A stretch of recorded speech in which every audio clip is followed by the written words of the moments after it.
नमस्कार मित्रांनो, मी मिलिंद जाधव TV10। मित्रांनो, आजचा विषय पुन्हा एकदा संतोष पंडित विरुद्ध LS मराठीच्या ज्या महिला पत्रकार आहेत त्यांच्यामध्ये जे झालेलं आहे त्यावरच आहे आणि आपण काही मुद्दे मांडणार आहोत, काही प्रश्न उपस्थित करणार आहोत आणि ते प्रश्नाची जर उत्तर मिळाली आपल्याला तर मग बऱ्यापैकी सगळ्यांना म्हणजे सगळी गोष्ट क्लिअर होणार आहे।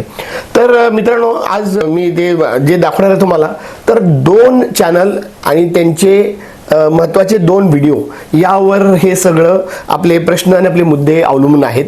तर त्यातलं अर्थातच पहिलं चॅनल आहे संतोष पंडित, तर दुसरं चॅनल जे आहे ना ते LS मराठी नाही, त्याच्याऐवजी दुसरं चॅनल आहे टॉप न्यूज मराठी। तर मी इथे दोन्ही आणून ठेवलेलं आहे। संतोष पंडित जे व्हिडिओ आहे त्याच्यामध्ये त्यांनी म्हणजे साधारणतः आता ही घटना आहे 30 तारखेची, 30 तारखेला घटना घडली आणि 30 किंवा 31ला सकाळी त्या संतोष पंडितांनी पहिल्यांदा एक व्हिडिओ पोस्ट केला जो त्यांचा त्या घटनेवर आधारित होता आणि त्यामध्ये त्या महिला संतोष पंडित यांचं शूटिंग घेत आहेत आणि त्यांच्यावर आरोप करतायत असा तो विषय होता। तर इथं मी मुद्दाम हे म्हणीन की हिंदीमध्ये एक असं वाक्य आहे की बात निकली है तो अभी दूर तक जाएगी। तर आता ह्या बाबतीत, ह्या घटनेच्या बाबतीत तसंच होताना दिसत आहे। तर संतोष पंडितांनी तो व्हिडिओ टाकल्यावर आणि त्याच्यामध्ये एका अर्थाने त्यांनी पत्रकारांना आणि त्या महिलेला सुद्धा चॅलेंज केलं की तुम्ही जर मला आरोप केलेला आहे, तुम्ही माझ्यावर जो आरोप केलेला आहे तो तुम्हाला सगळ्या व्हिडिओमध्ये बघायला मिळेल, मी तो रिपीट करणार नाही, तर तो एकतर सिद्ध करा आणि नाहीतर मग तुम्हाला मी एक्सपोज करीन, असं ते संतोष पंडितांचं वाक्य आहे। तर तिथनं ती सुरुवात झाली आणि त्याचं ते पोस्ट पडल्यानंतर त्या महिलेनं 30 तारखेला झालेल्या घटनेचा 31 तारखेला संध्याकाळी मात्र त्यांनी सरळ पोलीस स्टेशनमध्ये विनयभंगाचं मेन त्यांनी कलम लावलेलं आहे आणि त्याच्यावर आपण परत येणारच आहोत, कारण का ते महिलेनं सुद्धा एक्सप्लेन केले की विनयभंग म्हणजे काय आणि तिचं काय तक्रार होती ती। तर संतोष पंडितांनी दुसऱ्या दिवशी मात्र त्यांच्यावर गुन्हा दाखल झाल्यानंतर त्यांना कदाचित पोलिसांकडून कॉल गेला असेल किंवा त्यांना नोटीस गेली असेल, तर त्यांना कळालं की त्यांच्यावर गुन्हा दाखल झालेला आहे। मग संतोष पंडित यांनी दुसरा एक आपला व्हिडिओ त्यांच्या चॅनलवर टाकला आणि त्याच्यामध्ये त्यांनी आपलं स्पष्टीकरण त्यांनी दिलेलं आहे आणि मग काही त्यांनी तिथे प्रश्न उपस्थित केलेला आहे। तर पुढे जाऊन आपण पूर्ण त्या घटनेचा अभ्यास करताना आणखीन काही प्रश्न उपस्थित होतात, तेच आज आपण बघणार आहोत। आणि मी स्वतः संतोष पंडित यांचं पॉडकास्ट सुद्धा केल्यानंतर त्यांना जे व्हिडिओमध्ये दिसतंय आणि त्याच्या व्यतिरिक्त आणखीन काय घडलं असेल तर ती तुमची बाजूही सांगा, मी त्यांना असं म्हणलं। आणि त्यानंतर महिलेनं मात्र म्हणजे मी आता जे म्हटलं टॉप न्यूज मराठी ह्या चॅनलचं मी मुद्दाम नाव घेतो LS मराठीच्या ऐवजी, कारण की LS मराठीच्या त्या पत्रकार आहेत ज्या महिलेनं तो आरोप लावलेला आहे पंडितांवर, पण त्यांनी त्यांच्या स्वतःच्या चॅनलवर मुलाखत द्यायची ऐवजी टॉप न्यूज मराठीमध्ये ते दिलेलं आहे। काही हरकत नाही, आपल्याला दोन्ही ते न्यूज चॅनल्स आहेत, तर त्यामुळे तेही मी तुम्हाला दाखवणार आहे। तर संतोष पंडितांनी जे 2 व्हिडिओ केले ते मी पटकन तुम्हाला दाखवतो। पहिला जो व्हिडिओ आहे तो मी लोकांचं शोषण करतो आणि मी महिलांचे व्हिडिओ काढतो त्या, तर हा तो व्हिडिओ आहे। त्यांनी पत्रकार भवनला जाऊन त्यांनी सरळ चॅलेंज केलं। आता हे जे चॅलेंज करणं किंवा ती पोस्ट करणं हे कितपत योग्य बरोबर हा आता मुद्दा फारसा राहिलेला नाही, पण त्याच्यावर सुद्धा आपण विचार करणार आहोतच। जर ते चुकीचं आहे तर चुकीचं आहे, पण त्यांनी तो पोस्ट केला आणि त्यांचा एक अनुभव त्यांनी पोस्ट केला। तर ह्या चॅलेंजवर मग मी जसं म्हटलं तसं महिला पत्रकारांनी आपली म्हणजे सरळ पोलीस कंप्लेंट केलेली आहे। त्यानंतर मग येतं टॉप न्यूज मराठी, हे दुसरं एक छान अगदी चांगलं चॅनल आहे, व्यवस्थित सगळे पुण्यामधल्या सगळ्या बातम्या कव्हर करणारे चॅनल आहे। आणि पत्रकारांचा जर विषय असेल आणि विशेष करून महिलांचा विषय असेल तर इथे सुद्धा त्यांच्या महिला ज्या पत्रकार आहेत टॉप न्यूज मराठीच्या, त्यांनीच त्या LS मराठी ज्या रिपोर्टर आहेत, महिला रिपोर्टर त्यांची मुलाखत घेतलेली आहे, तीच आपण आता बघणार आहे. आणि तुम्हाला त्याच्यावर आपण म्हणजे मी काय हे दोन्ही मुद्दाम सांगितले तुम्हाला, कारण का त्याच्यावरनं सगळं बरेच आपल्याला क्लिअर होणार आहे. तर मित्रांनो, तुम्हाला आता इथे दिसत असेल की हे जे आहे की याच्यामध्ये रील स्टार संतोष पंडित वर विनयभंगाचा गुन्हा दाखल, महिला पत्रकारानं सांगितलं तेव्हा नेमकं काय घडलं. तिथं तुम्हाला दिसतंय की त्या महिला पत्रकाराचा प्रथमच पंडितांच्या व्हिडिओ व्यतिरिक्त ते इथं उपस्थित आहे, ते इथं दिसत आहेत, तुम्हाला इथं दिसतील सुद्धा. मी त्याला क्लिक केलं की तो हे ओपन होईल आणि त्याच्यामध्ये आपल्याला बघा रील स्टार आणि स्वयंघोषित सामाजिक कार्यकर्ता किंवा जो स्वतःला कायदे पंडित वगैरे समजतो की काय, अशा पद्धतीने तो अनेक व्हिडिओज बनवतो. आता तुम्हाला दिसतं की हे टॉप न्यूज मराठीवर हे न्यूज लागलेलं आहे आणि या टॉप न्यूज मराठीच्या पत्रकार आहेत, महिला पत्रकार आहेत. तर त्यांनी त्यांची मुलाखत घेतलेली आहे. आपण डायरेक्ट मुलाखतीवर जाऊया आणि ह्या त्या आणि महिला पत्रकार यांच्या वतीने कॅप्टन अशोक खरात याच्या निषेधार्थ 3D मोर्चा हा काढण्यात आला होता. परत एकदा मी तुम्हाला सांगेन की एका बाजूला त्या महिला पत्रकार ज्यांनी तक्रार नोंदवलेली आहे पोलिसांमध्ये पंडितांच्या विरुद्ध, ते दिसत आहेत तुम्हाला, आणि एका बाजूला त्यांचा व्हिडिओ दिसतोय जो त्यांनी टॉप न्यूज मराठीला शेअर केलेला आहे. म्हणजे ज्या महिला पत्रकार LS मराठीच्या महिला पत्रकार होत्या, त्यांनी जो व्हिडिओ काढला आहे पंडितांचा, तो इथे तुम्हाला शेअर झालेला दिसेल टॉप न्यूज मराठीमध्ये. तर हे सर तुम्ही बघा कृपया करून. तिथे सर तुम्हाला पंडितांनी नक्की काय केलंय आणि ते कितपत बरोबर चूक आणि ते विनयभंग ठरतं का हे आपल्याला ठरवायचं आहे. तर ह्या दोन जर तुम्ही व्हिडिओज बघितले, म्हणजे जे चॅनलचे व्हिडिओज बघितले, तर ह्यांचे दोन आहेत. संतोष पंडितांच्या चॅनलवर 2 व्हिडिओ आहेत, ज्याच्यामध्ये एकामध्ये त्यांनी चॅलेंज केले आणि दुसऱ्यामध्ये त्यांनी स्वतःचं म्हणजे त्यांच्यावर गुन्हा दाखल झाल्यानंतर स्पष्टीकरण केलेले. त्यांचे 2 व्हिडिओज आहेत आणि टॉप न्यूज मराठीचं हा एक व्हिडिओ फार महत्त्वाचा आहे, कारण का हे 3 व्हिडिओज मिळून तुम्हाला तक्रारदार करणाऱ्या महिला पत्रकार सुद्धा तुमच्या लक्षात येईल, त्यांचं काय म्हणणं आहे डायरेक्टली त्यांच्या तोंडून तुम्हाला कळेल. आणि दुसऱ्या याच्यामध्ये ज्यांच्यावर आरोप झालेत असे संतोष पंडित यांच्या चॅनलवरचे 2 व्हिडिओज, त्यावरनं सर तुम्हाला त्यांच्याच तोंडून त्यांचं काय म्हणणं आहे ते कळत आहे. त्यामुळे हे टोटल 3 व्हिडिओज फार महत्त्वाचे आहेत.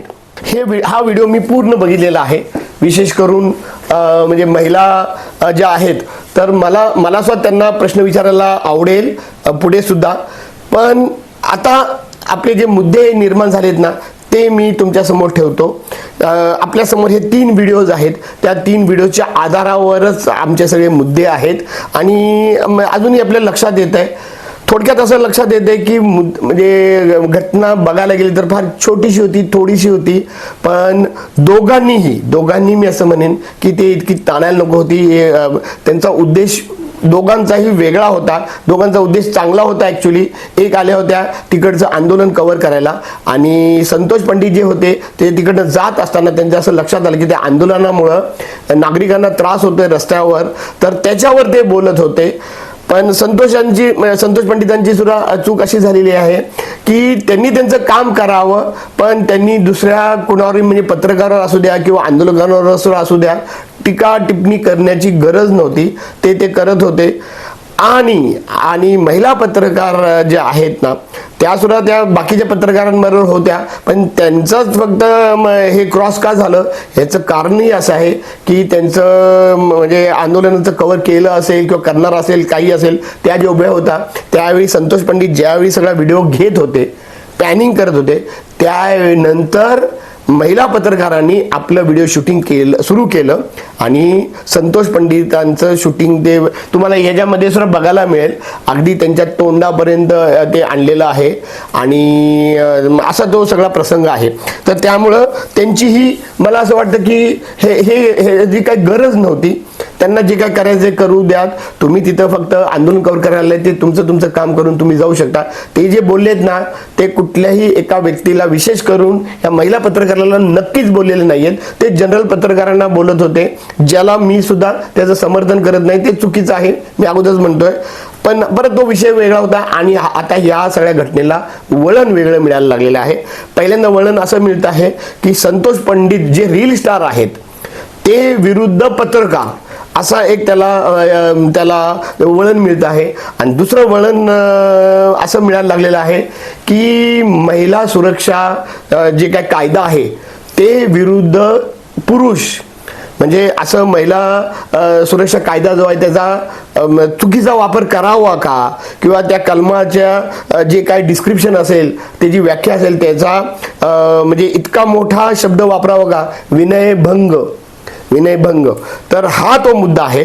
तर आता आपण त्या मुद्द्यांवर आपण बोलणार आहोत की त्यातला जे काय सगळ्यात पहिला मुद्दा आहे तो आहे की महिलेने जो आरोप केलेला आहे की एका महिलेचं चित्रीकरण तिच्या परवानगीशिवाय काढता येतं का, आणि ते काढलं जर असेल तर ते पोस्ट करता येतं का, आणि हा गुन्हा आहे का. तर मित्रांनो, त्याचं मी जनरल मला जे माहिती आहे त्याप्रमाणे मी कळवतो, हे सांगतो. बाकी आणखीन कोणी जर डिस्क्रिप्शन हे देणं असेल तर त्याच्यामध्ये आपण चेंज करूया. मला जे माहिती आहे त्याप्रमाणे नियम असा आहे की महिला असो वा पुरुष असो, सार्वजनिक ठिकाणी कुणीही शूटिंग घेत असतं आणि घेणं हा काही गुन्हा नाही. पण त्यामध्ये जर कुठलाही नागरिक जो असेल, तो माणूस असेल, व्यक्ती असेल, स्त्री व पुरुष, त्याला जर ऑब्जेक्शन असेल तर शूटिंग करणाऱ्या व्यक्तीनं त्याची दखल घ्यायला पाहिजे. आणि विशेष करून जर महिला जर असेल तर तिचं नैतिकतेच्या दृष्टिकोनातनं तिचा जर नकार असेल, तिला जर ते आवडत नसेल, ती जर ते अनकम्फर्टेबल फील करत असेल तिचं शूटिंग घेणं, जरी ती सार्वजनिक ठिकाणी असेल, तर शक्यतो शूटिंग घेणाऱ्याने ती टाळावं. आणि जर तिनं ऑब्जेक्शन घेतलं असेल तर असा व्हिडिओ शूटिंग घेणाऱ्यानं एक तर शक्यतो पुढे जर न्यायचं नसेल प्रकरण तर ते डिलीट करावं किंवा ते पोस्ट करू नये. पण त्यासाठी त्या महिलेनं ऑब्जेक्शन घ्यायची गरज आहे. आणि ऑब्जेक्शन घेऊन सुद्धा जर ती व्यक्ती ऐकत नसेल मग ते पुढच्या प्रक्रियाला लावू शकतात. त्याच्यामध्ये काय शिक्षा वगैरे आहे ते मग पोलीस ठरवतील, न्याय ठरवेल. तर त्यामुळे मी म्हणलं की अब बात निकली है तो बहुत दूर तक जाएगी और जा रही है. जे संतोष पंडित आहेत ते तिथं त्यांना ते आंदोलन चालू होतं, त्यांना सुद्धा ह्या महिला पत्रकार तोपर्यंत माहीत नाही, अजूनही त्यांचं नाव माहीत नाही संतोष पंडित यांना, कारण का अजून कुठेही जाहीर झालेलं नाहीये. त्या दिसत आहेत पण त्यांचं अजून नाव जाहीर कुठेही झालेलं नाहीये, त्याची गरजही नाहीये. पण त्यांनी गुन्हा मात्र नोंदवलेला आहे. तो FIR मध्ये आता त्यांचं नाव तिथे आलं असेल. आणि ते कलम जे लावलेलं ना तर त्याचा म्हणजे त्याच्यावरच TV10 फार जास्त विचार करतोय, ते म्हणजे विनयभंग. तर मुद्दा हा आहे की खरंच त्या ठिकाणी जे काय संतोष पंडितांनी केलं तो विनयभंग ह्याच्या खाली मोडतो का. तर मित्रांनो, तिथं संतोष पंडित हे नेहमीप्रमाणे जे त्यांच्या चॅनलवर ते करतात, ते रस्त्यावर किंवा कुठेही काही सार्वजनिक ठिकाणी काही जर चुकीचं होत असेल तर त्याचं व्हिडिओ शूटिंग काढत आलेले आहेत. तिथे सुद्धा असंच ते व्हिडिओ शूटिंग काढत होते. कुणाचंही एका पत्रकाराचं, महिला तर सोडा, एका पत्रकाराला ते टार्गेट करत नव्हते, कारण का कदाचित तिकडच्या कुठल्याही व्यक्तीला ते फारसे ओळखत नव्हते. त्यांना फक्त एवढंच माहित होतं की एक आहे एक आंदोलक, एक आहेत तिथं मीडिया ते आंदोलन कव्हर करायला, आणि तिसरी गोष्ट आहे नागरिक जे रस्त्यावर चाललेले आहेत. आणि त्यांचा मुद्दा तोच होता की त्यांना त्या नागरिकाला त्रास होऊ नये, असं कुणीही करू नये. आंदोलकांनी करू नये, मीडियाने करू नये, आणि इतर कुठल्या नागरिकांनीही करू नये, हाच त्यांचा मुद्दा त्यांच्या चॅनलवर असतो. त्यामुळं मी काय म्हणतो की ते पॅनिंग करत होते. आणि ते पॅनिंग करत असताना तुम्हाला दिसेल की एकदा असेही गेलेले आहेत आणि परत उलटेही फिरलेले आहेत. त्यावेळी जाताना तुम्हाला दिसेल, ही फार महत्त्वाची गोष्ट आहे, तो व्हिडिओ बघा. इथे सुद्धा तो व्हिडिओ बघायला मिळेल किंवा तुम्हाला संतोष पंडितांच्या व्हिडिओमध्ये बघायला मिळेल. ह्या 3 व्हिडिओमध्ये कुठेही बघायला मिळेल तुम्हाला. खाली मी डिस्क्रिप्शनमध्ये त्या तिन्हीची लिंक सुद्धा पाठवीन, कृपया करून ते सुद्धा तुम्ही बघा. तर जाताना तुम्हाला त्या महिला पत्रकार दिसत आहेत, पण ते फक्त त्यांच्या जो त्यांचं जे चॅनल आहे त्याचं बूम ज्याला ते माईक म्हणतात ते हातात आहे त्यांच्याकडे, आणि ते पाठमोऱ्या सुद्धा आहेत आणि त्यांचं लक्ष नव्हतं आणि ते त्यामध्ये दिसत आहे सुद्धा. पण फिरताना परत असं लक्षात येतंय की त्यांनी लगेच आपला मोबाईल काढला आणि त्याच्यामध्ये संतोष पंडितांचं शूटिंग घ्यायला सुरुवात केली. तर ही घटना तिथं मी मुद्दाम क्या सांगतोय, कारण का संतोष पंडित हे त्या सगळ्या क्राऊडचं शूटिंग घेत होते, त्यामुळं कुठल्याही एका व्यक्तीचं परवानगी घ्यायचा हा प्रश्नच उद्भवत नाही. पण महिला पत्रकारांनी जेव्हा शूटिंग घ्यायला सुरुवात केली तेव्हा ते संतोष पंडितांचंच शूटिंग घेत होते. आणि सगळ्यात महत्वाचं म्हणजे ते शूटिंग घेत असताना पुढे ते संतोष पंडित या व्यक्तीवर आरोप लावत होते. ते आरोप सुद्धा गंभीर आहेत. मित्रांनो लक्षात घ्या, त्यांचा स्वतःवर झालेला विनयभंगाचा आरोप करायच्या अगोदर 30 तारखेला 12 वाजताचा हे आरोप करतात. ऑलरेडी त्यांच्यावर संतोष पंडितांवर आरोप केलेला आहे की हे शोषण करतात नागरिकांचं आणि हे महिलांचं शूटिंग काढतात. आता मित्रांनो तिथे संतोष पंडितांचा पॉइंट आहे जो आमचा सुद्धा आहे की जर एखादी महिला असो किंवा पुरुष असो, पत्रकार ऑन स्वतःच्या कॅमेऱ्यावर ते आता ते नियमावर येणार आहे की त्यांना परवानगी विचारायची गरज नाही का? ते तिथं आंदोलन कव्हर करायला आले तर आंदोलकांचं ते शूटिंग घेऊ शकतात, पण तिथं दुसरा आलेला नागरिकाचं ते शूटिंग घेऊ शकतात का? आणि एखाद्या महिला जर एखाद्या पुरुषाचं शूटिंग घेत असेल तर तिला परवानगी विचारायची गरज आहे का नाही, हा विषय आहे.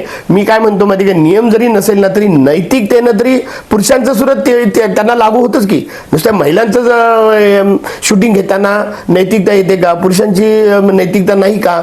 तर त्यावेळी त्यांनी सुद्धा कुठेही परवानगी घेतलेली नाहीये. त्यांनी परवानगी न घेता ते सरळ पंडित सरांच्या समोर येऊन त्यांच्या तोंडावर येऊन त्यांचं शूटिंग घेत आहेत असं ते तुम्हाला दिसतंय. वर आणखीन ते आरोप लावत आहेत, जे आरोप सुद्धा गंभीर आहेत. त्यांनी म्हटलंय की हे सगळ्यांचं शोषण करतात आणि दुसरं म्हणजे हे महिलांचं शूटिंग घेतात. यांना अटक व्हायला पाहिजे. मित्रांनो म्हणजे शोषण करत असतील आणि शूटिंग घेत असेल चुकीच्या पद्धतीनं तर हे अटक व्हायला पाहिजे. ह्यासाठी किती महत्त्वाच्या गोष्टी आहेत, सगळ्यात महत्त्वाचं म्हणजे पुरावा.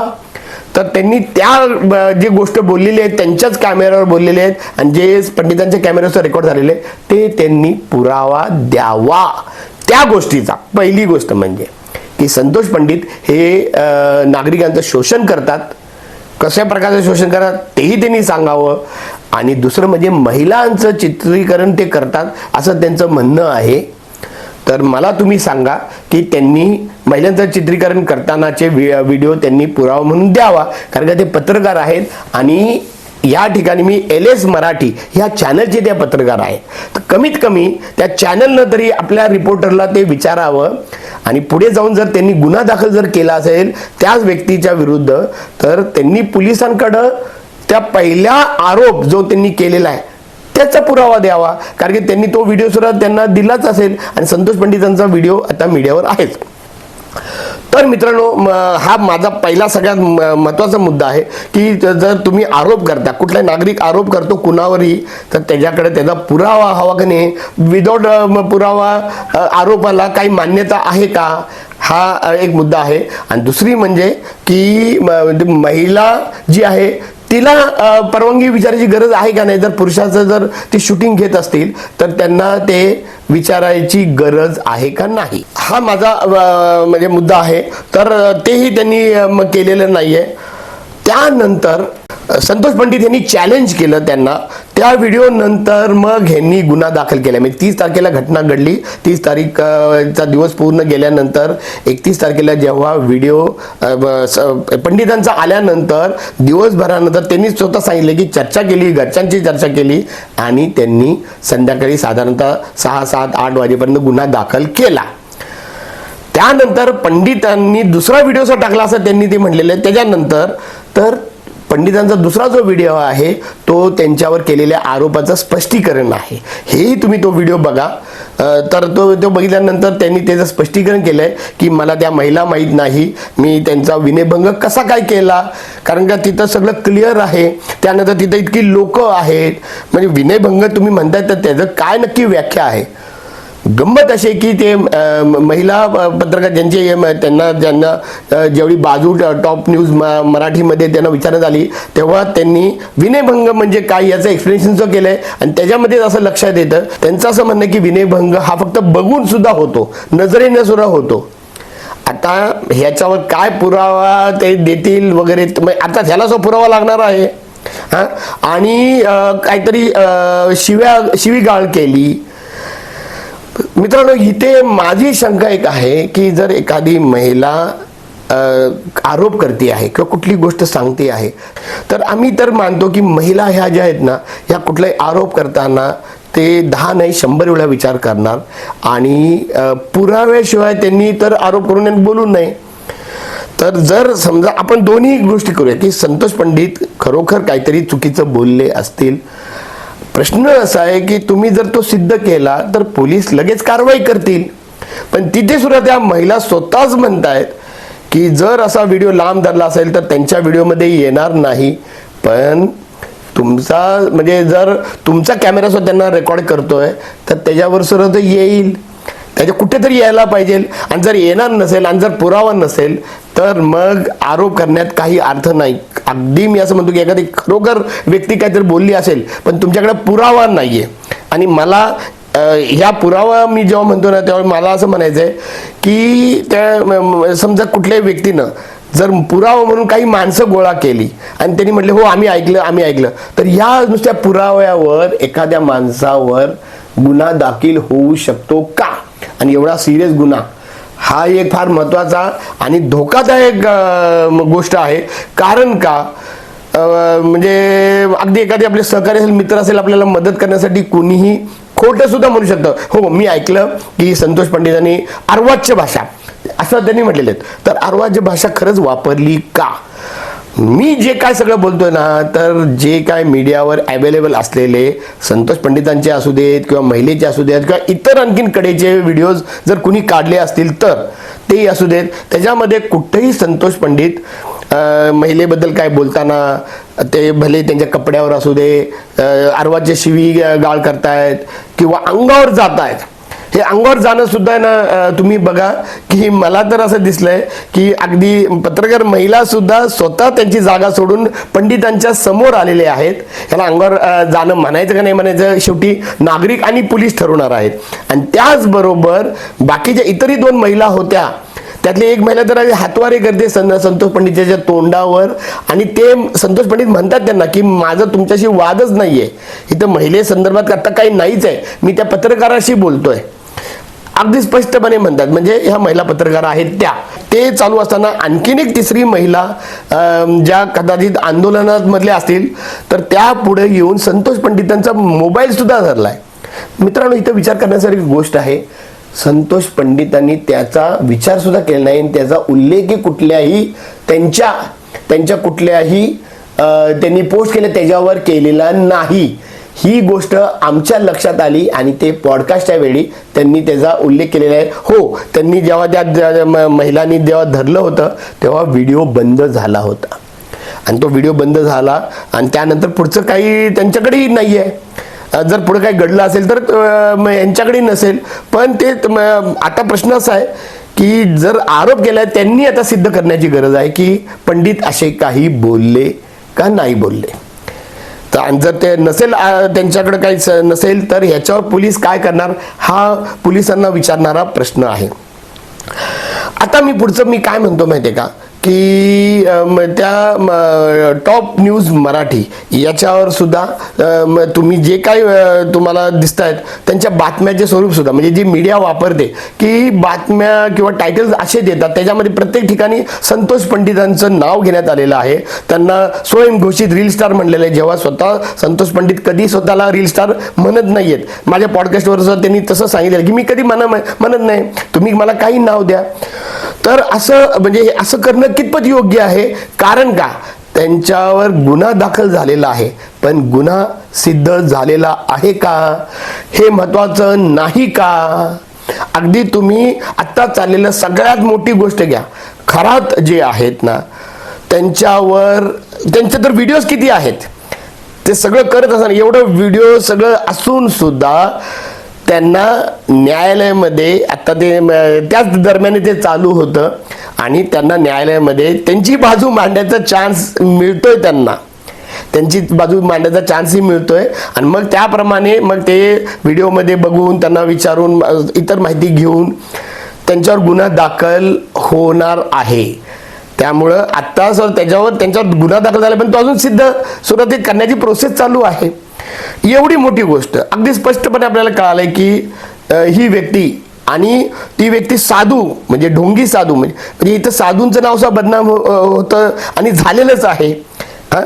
तसंच जर महिला पत्रकारांनी, ते स्वतः पत्रकार आहेत, पुराव्यानिशी जर ते बोलत असतील तर हे पत्रकारांचं सुद्धा नाव खराब होऊ शकतं. मी स्वतः माझं चॅनल त्यांच्या LS मराठी असू देत किंवा टॉप न्यूज मराठी असू द्या, TV10 सुद्धा त्यांच्यापेक्षा कमी असेल, पण त्यांच्यासारखंच आहे ज्याला ॲक्च्युली महानगरपालिकेमध्ये पत्रकारिता म्हणून मान्यता नाही. त्याच्यावरच मी टाकलेला आहे व्हिडिओ.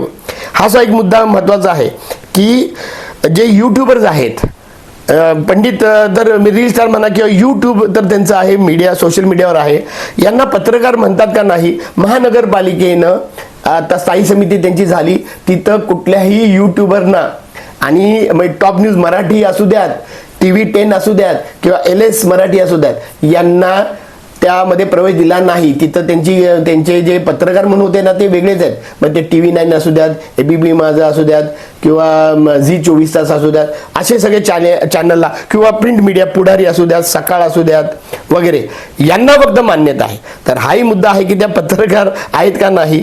आणि याच प्रॉब्लेम होतो की हे जे पत्रकार आता नवीन जे आलेले आहेत ना, त्यांना ट्रेनिंगची गरज आहे, त्यांना जबाबदारी, त्यांनी म्हणजे पत्रकार आहे ते, कारण का पत्रकार म्हणून अशी ॲक्च्युली काही व्याख्याच नाही आहे, पण ते जर समाज आणि अधिकारी पॉलिटिशियन ह्याच्यामधलं जर काम करत असतील, समाजाला जागरूक करण्याचं काम करत असतील, ॲक्च्युली पंडित सुद्धा ते करतात, तर असं जर काम करत असेल तर त्यांची जबाबदारी वाढते. त्या जबाबदारीवर मी बोलतोय की महिला पत्रकारांनी, त्या महिला सुद्धा आहेत, त्या पत्रकार सुद्धा आहेत, तर त्यांनी खूप जबाबदारीनं कुठलाही आरोप करायला हवा. पहिली गोष्ट म्हणजे जो त्यांनी कॅमेऱ्यावर केलेला आहे की शोषण करतात पंडित आणि महिलांचं चित्रीकरण करतात आणि ते आणखी सारखं त्यांच्या मीडियामध्ये की हे त्रास देतात. हे तिन्ही आरोप जे आहेत ना, छोटे का मोठे असू द्या, काही असू द्या, त्यांनी ते सिद्ध करणं खूप गरजेचं आहे.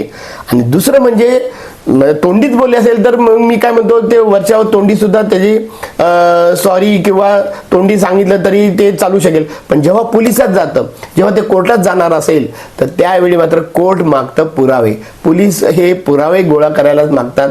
तर अशा वेळी तुम्ही आरोप करताना तुमच्याकडे पुरावे असायला पाहिजे. हा माझा मुद्दा आहे.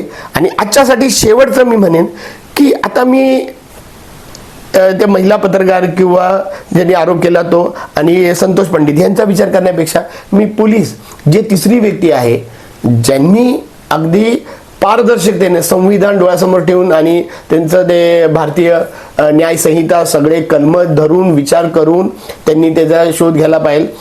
तर विचार करून त्यांनी मीडियावर बोलायला पाहिजे त्यांनी, आणि कुठल्याही मीडियाचं प्रेशर घ्यायला नाही पाहिजे, कुठल्याही मोठ्या व्यक्तीचं प्रेशर नाही घ्यायला पाहिजे, कुठल्याही पॉलिटिकल व्यक्तीचं प्रेशर नाही घ्यायला पाहिजे, दोन्हीच्या बाबतीत. आणि त्यांनी एक तर मात्र चांगली गोष्ट केली की त्यांनी महिलेला रिस्पेक्ट देत तिची दखल घेऊन लगेच गुन्हा दाखल केलेला आहे. अशा वेळी पंडितांचं सुद्धा ऐकून आणि त्याचबरोबर पोलीस आणि सुमोटो त्याच्यावर त्यांच्याकडे सगळे व्हिडिओज आहेत, त्या व्हिडिओमध्ये कुठंही जर पंडित हे तुम्हाला ते जे काय आरोप लावले ते सिद्ध होत आहेत का नाही किंवा ते त्यांनी विनयभंग केलाय का नाही, विनयभंग केलाय का नाही, हा सगळ्यात मोठा प्रश्न आहे. आणि त्याचं उत्तर पोलिसांनी त्यांच्या लेवललाच द्यावं आणि हे अगदी क्लिअर द्यावं. मला वाटतंय वगैरे असं नाही, नियम काय म्हणतो, नियमाप्रमाणे हा नियम म्हणजे हा विनयभंग होतो का? कारण का मित्रांनो, ही गोष्ट तशी छोटी आहे, ती कोर्टापर्यंत जायला नाही पाहिजे. पण महिला जे पत्रकार आहेत त्यांनी सुद्धा म्हणले की त्यांनी अगदी गृहीत धरलं, हा चिघळला तरी चालेल, पण मी म्हणजे ह्याच्यावर शिक्षा व्हायला पाहिजे इतकं जर ते ठामपणे म्हणत असेल तर अगदी साधी गोष्ट त्यांनी करावी की जे काय त्यांनी आरोप लावलेत त्याचे पुरावे त्यांच्याकडे आहेत का, आणि ते त्यांनी ताबडतोब पोलिसांना द्यावे, त्यांच्या चॅनलला द्यावे, पोलिसांनी त्यांना विचारावे पुरावे, आणि LS मराठीनं कमीत कमी त्यांच्या स्वतःच्या नाव वाचवण्यासाठी, जपण्यासाठी, कारण का हे त्यांचंच नुकसान नाही तर पत्रकारितेचं नाव खराब होत आहे, त्यांनी आपल्या रिपोर्टरकडनं याचे पुरावे मागावेत. आजच्यासाठी एवढंच. मी मिलिंद जाधव आणि तुम्ही बघत आहात TV